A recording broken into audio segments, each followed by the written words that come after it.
friends. Welcome back to another episode of Conservation Stories. Conservation Stories is a podcast brought to you by the Sandhill Area Research Association, or SARA. And you know, if you've been listening at any time, that we love to have people on that are doing research and making changes in our area and bringing about new ideas. And that is why we have asked Mr. Kerry Siders to be here with us. And Kerry is the manager of the Barker Research Farm, which is an exciting project that I've been wanting to learn more about. But let's start, Kerry, with you giving us a little bit of your background, kind of tell us where you're from. Did you grow up in ag and those kind of things? I did. I don't want to correct you, but although I do kind of oversee a lot of the Barker Farm, I have many other hats. The primary hat is Extension Program Specialist for 7 counties. Okay. Well, it is totally okay to correct me because I'm often wrong. No, but I do. I'm kind of the doorkeeper at the Barker Research Farm. So if somebody wants to do a project out there, they usually pick up the phone and call me. And the reason being, in the fall of 22, and I'll get back to your question on some of my background, but on the Barker, I think it was November of 22,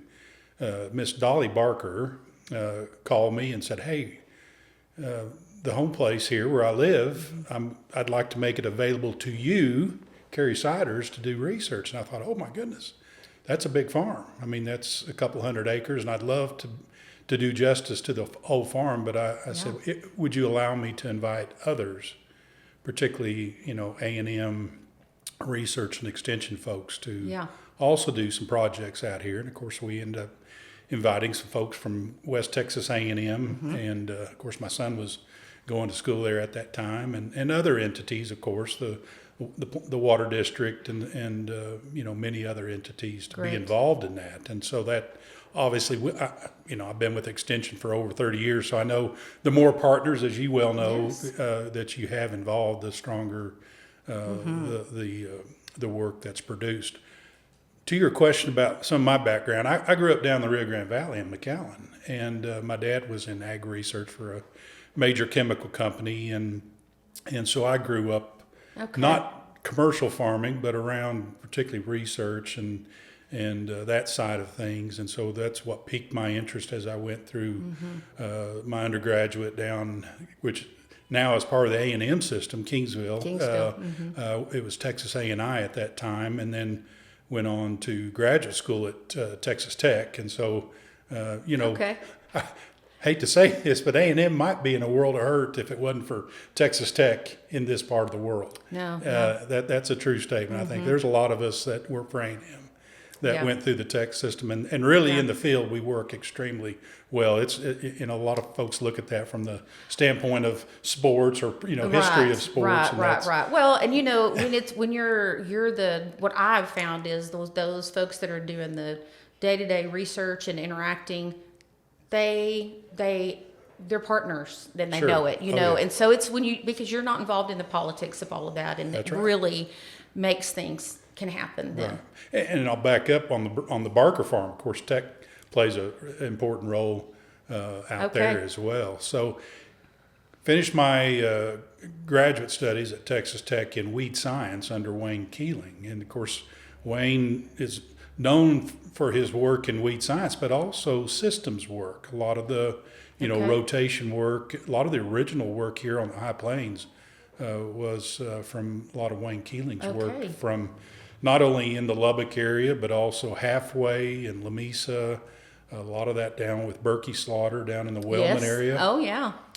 So, a lot of that work, and that was one of my graduate projects, was trying to utilize minimum tillage with some of the conventional herbicides at time for good weed control, which was a limiting factor on minimum till. In fact, the name of it was incorporation of yellow dinitroaniline herbicides in minimum tillage cotton. And we were using at that time, it was a bush hog rotill unit. It had a ripper shank that had a rolling basket in the back, and we would spray a yellow herbicide. And of course, this was in some wheat residue, and so we were incorporating yellow right in the plant row where Is this be like mid 80s, early 90s? It was late 80s. I was at Tech in 87 through 89. Okay. So that's when a lot of that, there was, Berkey Slaughter and several of those folks were working on similar projects like that down in that Wellman area and scattered throughout the High Plains. But that was some of the very first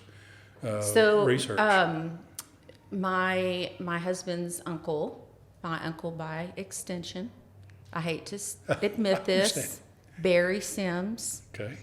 I remember that when I first heard about him, I actually did like a little stint at the USDA, which was not called the FSA at that time. It was called, what was it called before we called it Farm Service Agency? I don't remember. I know what you but it's there. It was a little short little disaster, set a little section there where in time when they needed extra help. And I remember seeing the map of his place, and he was farming in trash.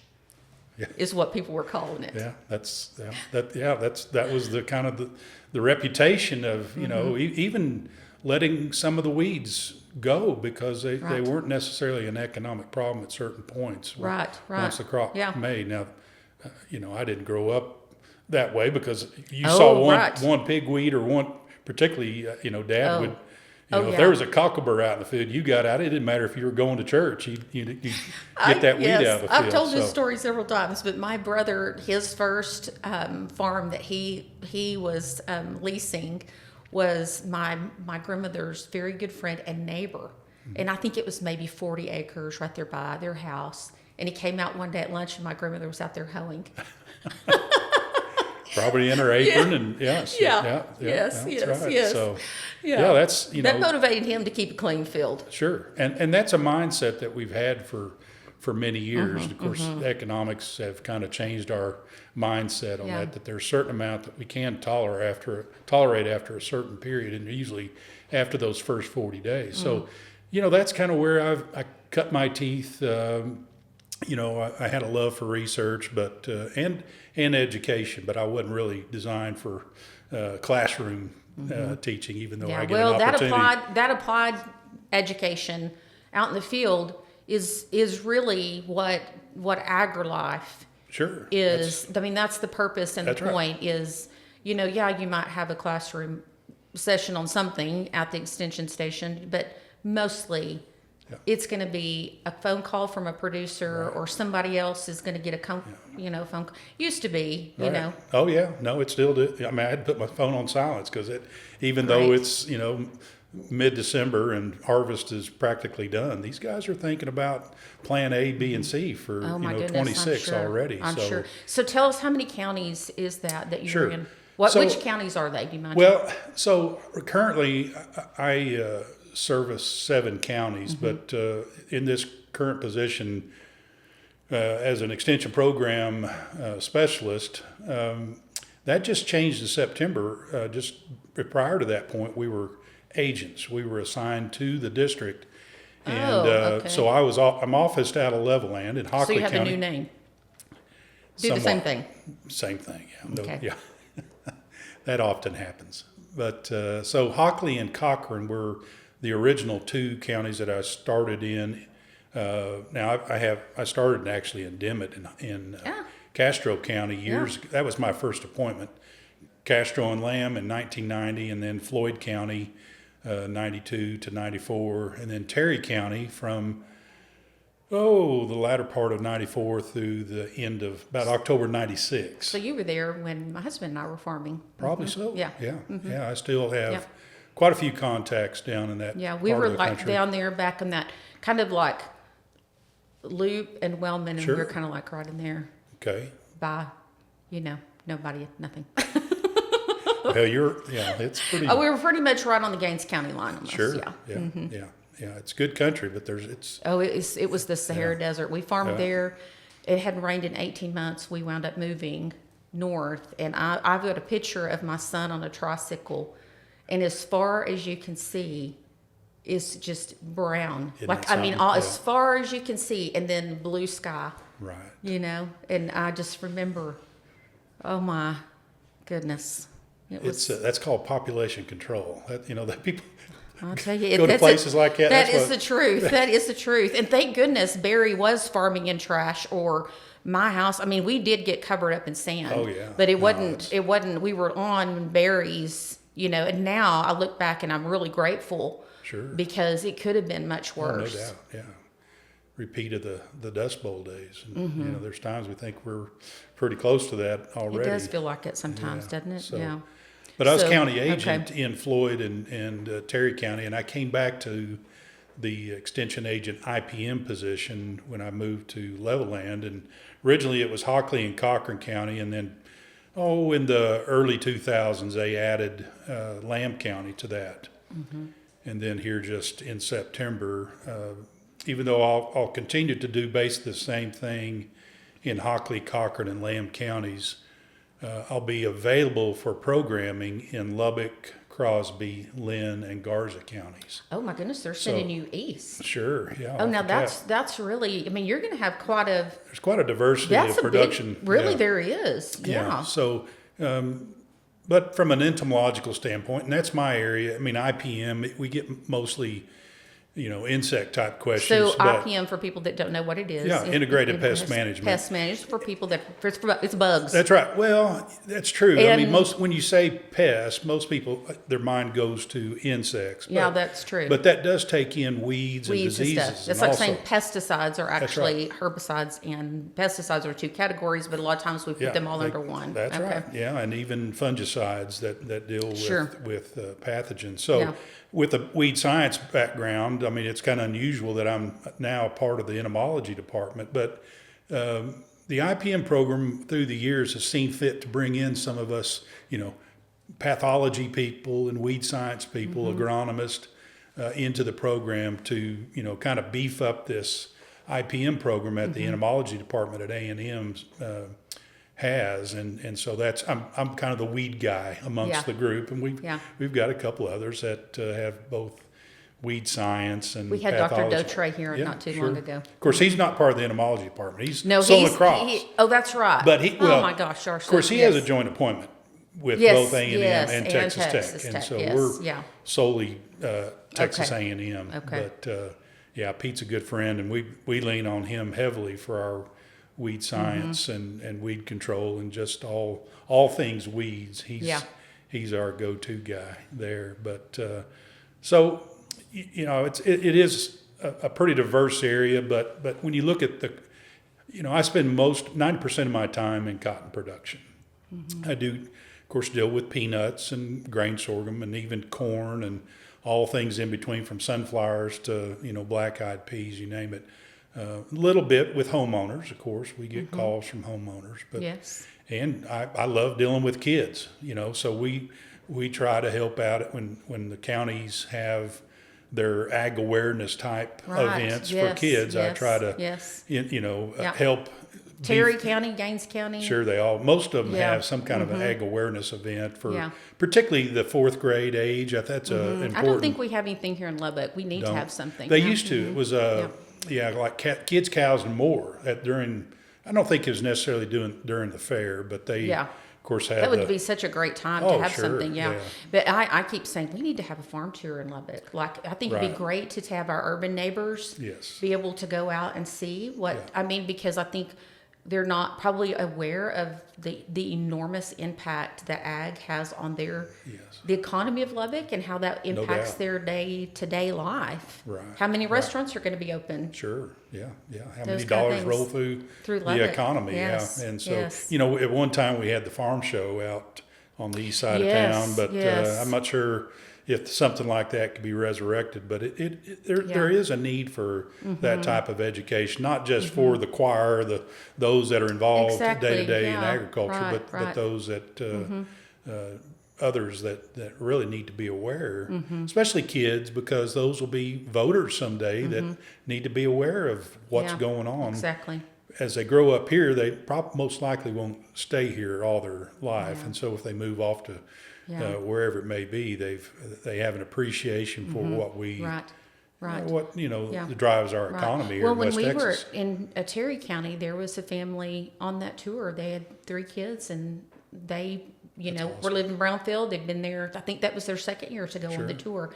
And I think there's a lot of people, I think, in Lubbock that would also be willing to want to take advantage of that. Mm-hmm. You bet. Yeah, that's an important thing, and I've tried to help out as much as I can when it comes to crops and conservation and all the things that, from actual production standpoint, not just the fun things that kids, let's go pet some animals or something like that. Right. Yeah. I'd like them to actually put some hands on some, cotton bolls and absolutely and see what all. I think there's a really amazing story that even their teachers get wide-eyed and kind of like, I had no idea that. Well, and I wonder too, you do have the Fiber Max now, and there's I know that kids are coming in through there, and so I wonder if that's kind of replaced that need in Lubbock County, maybe. Well, probably so. Yeah, I think as long as it's being utilized, and families, even when they've got some free time, should really take advantage of those things. Absolutely. And I know they do bring kids in there, and now what they've done there, adding that children's wing, it is phenomenal. You bet. It's phenomenal. If people haven't been out there to the Fiber Max Center for Discovery, go and take your kids. You bet.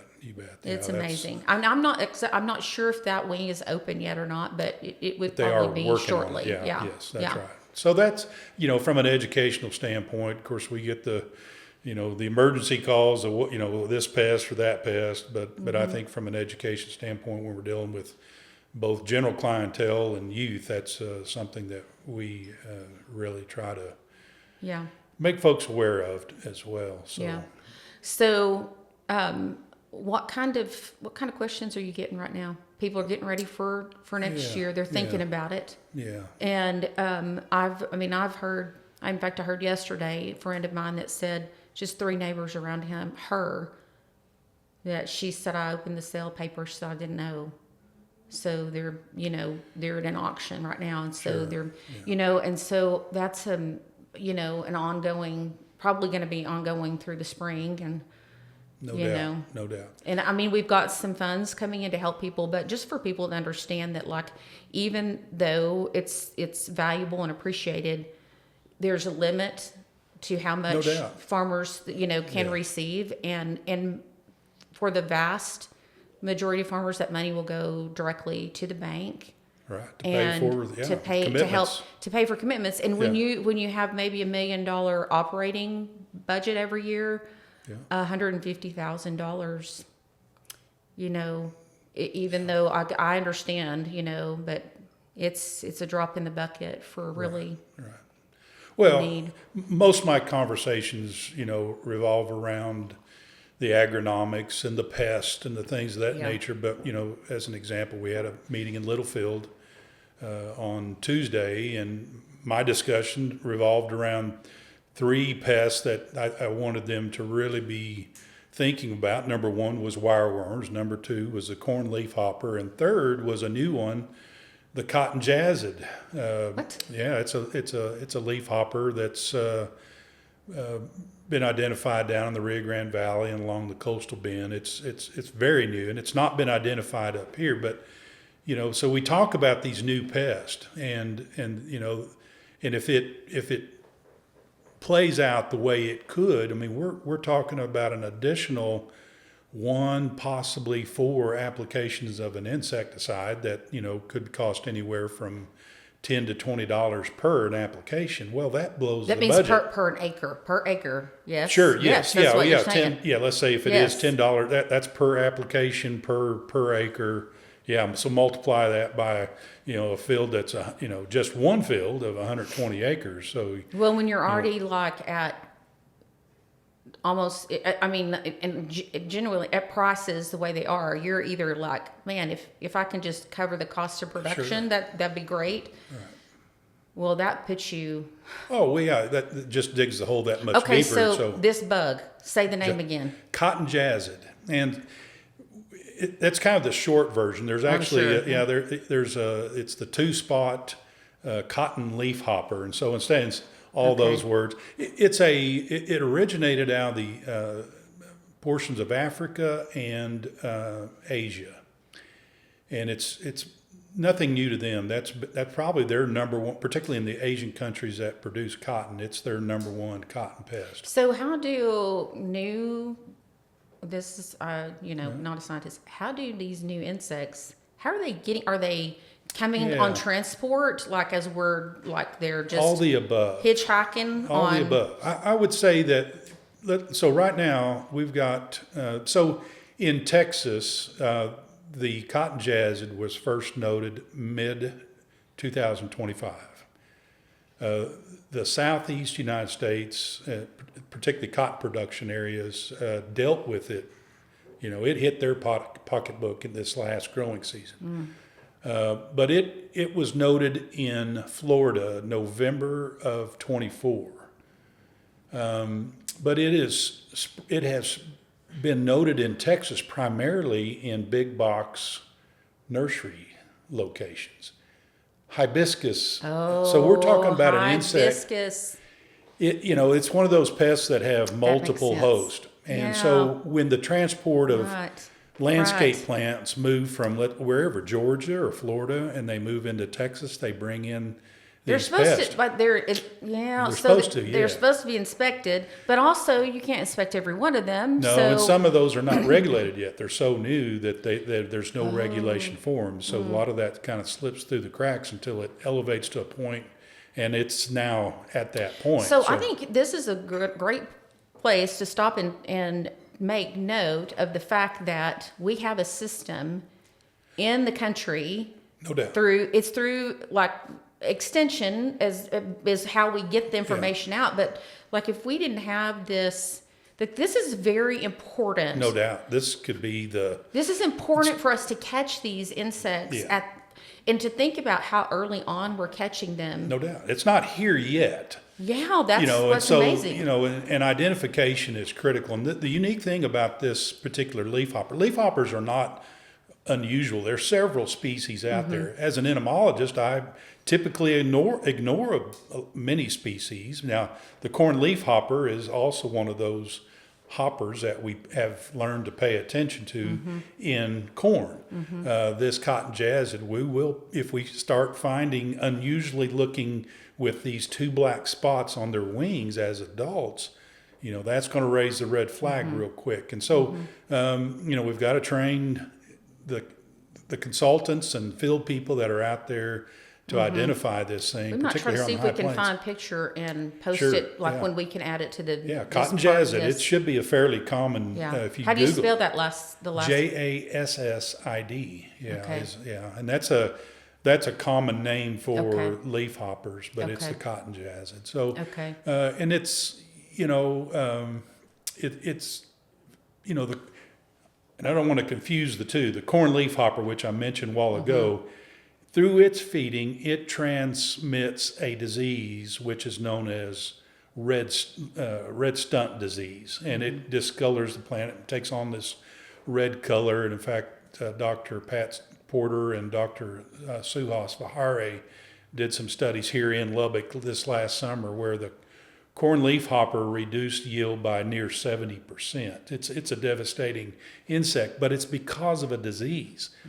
On the cotton jassid, this one that impacts cotton, its feeding damage, it doesn't transmit a pathogen, but its feeding damage is significant enough that it actually looks like something like verticillium wilt, which I think most producers are very familiar with. So it eats it.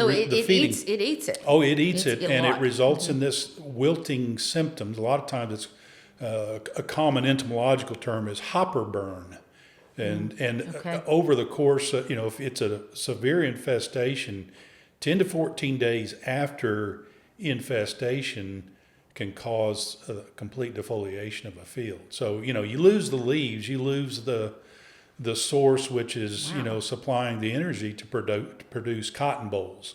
And so it's one that's I don't want to alarm anybody. The first thing is identification. And yes, to your point about we do have a great system, and extension is education, but we're also boots on the ground to help producers and consultants help with the identification and the scouting and all the things that go along with. But that system that runs across the United States. Mostly. There's some gaps, no doubt. And I think most of the cotton states, the cotton belt into, extension and research are fairly intact. There's some other northern states that may not. They've kind of lost some. Well, some you funding. look at places where the ag's just not a primary driver there. Right. A lot of times, I'm sure. Well, and some, particularly like in the Corn Belt, where you have mostly corn or soybeans.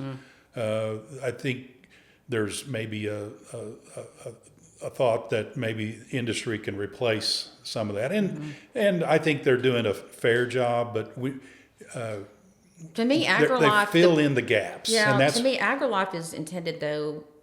AgriLife should be neutral. Well, we are. Yeah, that's the thing. We don't really have a dog in the fight. I mean, we want producers to, be sustainable, be in business for many years. But if somebody asks me for a recommendation, whatever it is, whether it's control weeds or control insects, I'm going to give them a long list. I don't have now. If they say, well, which one may be slightly better, I'll try to maybe narrow it down a little bit. But I can't. Yeah. Legally, I can't do that. Right. You can't recommend one specific thing. But now if there's only one that does the job, then sure, we can do that. But so we're not biased, and we don't. We always keep an eye on economics, which one has is the most affordable, but also which is the most effective, and also has from an environmental standpoint too. So I think it's. I mentioned wireworms earlier, and we've been through a period where we've, your days back in Terry County. That's where I was at when the boll weevil hit. Oh yeah. In the the 95, 96 period. Yeah. And so ever since boll weevil, insecticide use has changed quite a bit. Of course, we have technologies, whether it's BT cottons, we have Thrive-On for thrips, we have technologies that have, kind of lightened the load in terms of insect issues. But insecticides have also become very specific, very targeted. And rightly so. They protect the beneficials. We're not using harsh insecticides like we were back in the days when bollworms were bad. We were using pyrethroids and even to some extent aldicarb. Used to. Most producers on irrigated land were using Timic. Oh my gosh! Great product, but I have a sibling who nearly. That was a scary chemical. Great product, but it has some baggage, in terms of some dangers, and we still have some aldicarb products out there that we use, but that's one of those that we have to be extremely careful with. Goodness, absolutely. But the point being, they were very. Non-selective, and even though we were using it maybe for a particular pest, it took care of a lot of other things, and it even reduced some of the beneficials. So we've kind of gotten away from that. Right. Well, and I think that's an important thing to discuss too, is just how much pesticide use has decreased. I know that I think it was when Dr. Dotre was here. We were discussing.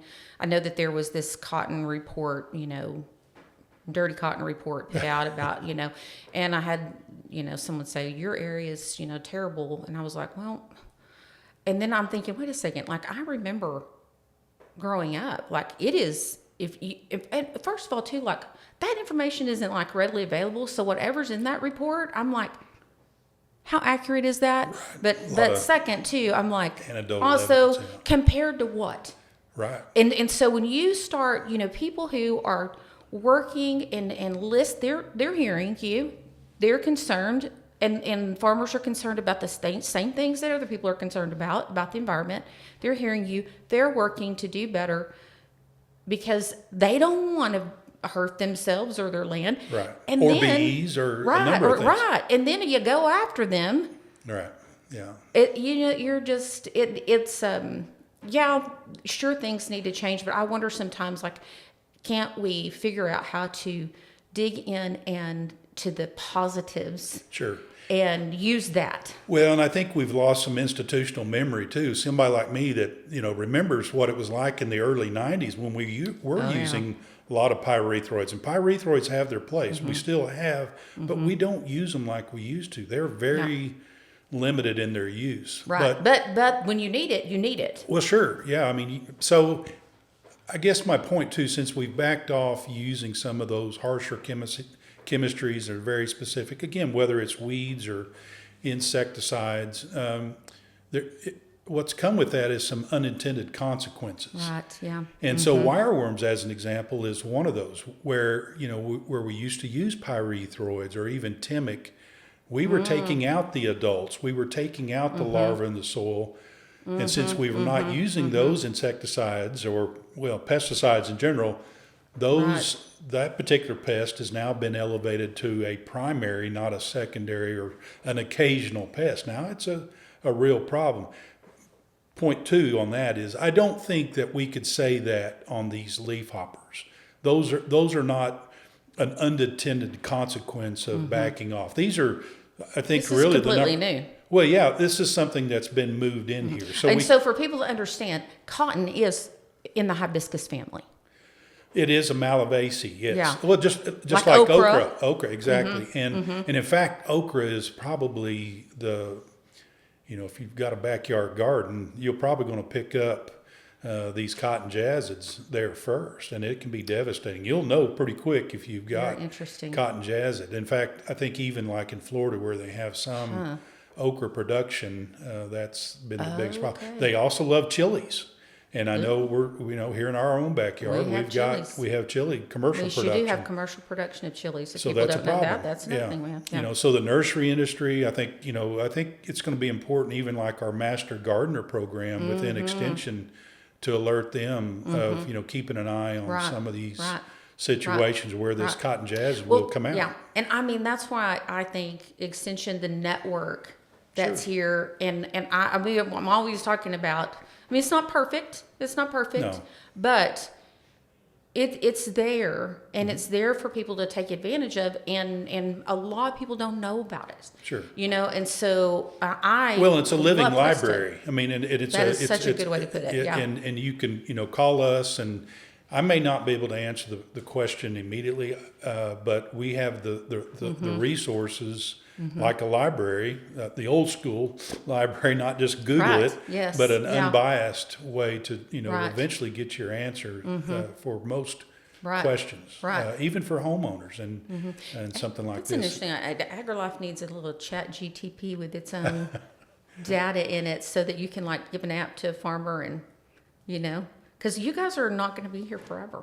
No, and I mentioned, that institutional memory, and that's exactly right. You lose some of that perspective to put these things, again, in perspective of how the reason why we're dealing with that today, because we've taken care of the boll weevil problem. We've taken care of even the bollworms that we used to deal with in cotton. Well, the technology, and everybody complains about, bioengineered and GMOs. Yeah, and GMOs are, kind of a bad term, but that's caused us to reduce the amount of, pyrethroids and some of the other things that have greater consequences. Exactly, and it's come with its own unintended consequences. Sure, socially, has had some, struggles, drift and that kind of stuff. But every decision has consequences, and some of them you just don't know what they're going to be. But the problem comes when you aren't willing to deal with them, and talk about them and say, this is an unintended consequence, but the good is outweighing the bad here. That's exactly right. So let's figure out how we can continue to make improvements in this innovation to that. That's right, and I think within our own entomology. In fact, that was a meeting that I walked out of an hour or so ago. Was we were reviewing some of the science from 25 and helping each other with presentations that'll come up between now and March, talking about cotton Jassid and sharing that all that information within house that so that when questions come up of, why are we dealing with this pest, that we're aware of, we don't want to point the finger squarely at, the big box, nursery stores and places like that. There's other means, but that is right now the primary source of spread. And so, to alert homeowners, to alert landscapers, to those folks to be aware of what this in my backyard. Yeah, be watching those things, because that will then help the agriculture side of, or the general production of cotton and even gardeners. So it's all intertwined, and but you've got to know those things in order to be able to apply it to all those areas. Exactly. So let's circle back to Dolly's place. Dolly, I met her like 2020-ish, 19-ish, something like that, and have always just thought a lot of her, a lot of respect for her. And then hearing that she was doing this was just, wow. Yeah, it's an awesome thing that she's... It is. Do we have, I know we have a place in Dawson County where some land was donated years ago. Yeah, the Ag Cares. Somewhat similar. That was more of a consortium of people. Yes, it was a group of people. And companies that bought that farm, and it's been there now. In fact, I helped John Ferris, the county agent there in Lamesa, in 1990, put the first drop nozzles on the pivot that sits out there at Ag. I don't know if John Ferris brings back any memories, but he was a county agent there for many years. And so, that farm's been there now for 35 years. And most farms like that, the life expectancy is about 30 years. We kind of want to give the opportunity to give it back. Of course, that one was bought outright. Right. Dolly's, we have a 30-year lease with Dolly. Okay. We're into it now 3 years. But in a conversation with her not too long ago, she says most likely we'll extend that. Of course, I doubt if I'm still on this earth, but those things hopefully continue on, and she's provided a great and that's a stop where we were going to bring our NASA tour, which got impacted by the government shutdown. Yeah, that would have been an awesome thing. Yeah, but we're getting some word back from them and getting that on the calendar for probably fall of next year. Good. So it's going to happen. It's going to happen. Good. So Dolly's given us some land that has some irrigation, both a center pivot and some drip irrigation, and then of course some dry land corners and some other areas around there. So the Morton area is a little unique in its soil type compared to other research stations or satellite stations like Halfway or Lamesa. It's a lot different out on the West Plains along that. And it also represents some area in eastern New Mexico too. So they, will benefit. So what is that soil? What is that soil like out there? Is it as sandy as like parts of Tillery County? It can be, but it's a little more chalky at times too. It's a little more calcareous. So it is very variable. It's got some heavy soil in it, but yet it is still very sandy and can let loose and blow just like Tillery County can. Yeah. But there's some also little more oil and gas production kind of in that area too. Well, it's not as intense right there. I think as you go a little further south, closer to sundown, even east towards Level Land. But there are, fortunately we don't have any pump jacks right there on the farm. But we're not too far from that. And that, and I think, when you look at the Hockley, Cochran County area that I've been in for quite some time, drip irrigation is really taken off the last 20 years. Primarily because of the oil field, so that we can irrigate around all those pump jacks and things of that nature. You may not be able to answer this question, but one of the things I have heard was that the people that made money this year in cotton were drip irrigation cotton producers, or that was maybe the guess of prediction. Yeah, it's all over the board. I mean, I've seen that we had some good cotton under pivots. We had some good dry land cotton. There was some good dry land cotton this year because of all the rain. It's hit or miss, and I think producers that tried in terms of, controlling the weeds, all the things that it takes to make a crop. If they were blessed with some rain, it paid off. Yeah. Hopefully it paid off. I mean, well, the price of cotton was not very... The price of cotton is so bad. That's right. It is. It really is bad. And hopefully at least it paid those commitments that they had made. Right. There's not much gravy any year anyway. But I would say this year has been better than the last two, which has been really difficult. Bad. And we'd lost some acres early. They did move a lot of that to grain sorghum, and the grain sorghum was pretty good to us this year. So, well, we're about out of time, but I would love to have you back. Well, I'd love to come back because I have questions. Well, we haven't really talked about the farm and all that we got going on. We haven't, and I also have questions. I was having a conversation with a friend of mine Friday on deep breaking. Sure. And and I would love to have some more conversation about that. And just, I think maybe this is something maybe just the regular person might not be a man on the street, but well, fair hopefully warning. Farmers. Fair warning. I love minimum till, and that's where I did a lot of my graduate study. Yes. And I'm a proponent of it, but I do think our soils, tillage once in a while has a place, and I really harken back to my days in Terry County that we lose a lot of that soil structure over a period of time when we don't bring back some of those smaller soil particles. So 2 times recently I have heard. One was a interview with my husband's grandparents. And they asked them what do you think has been had the biggest agricultural impact? And they said deep breaking.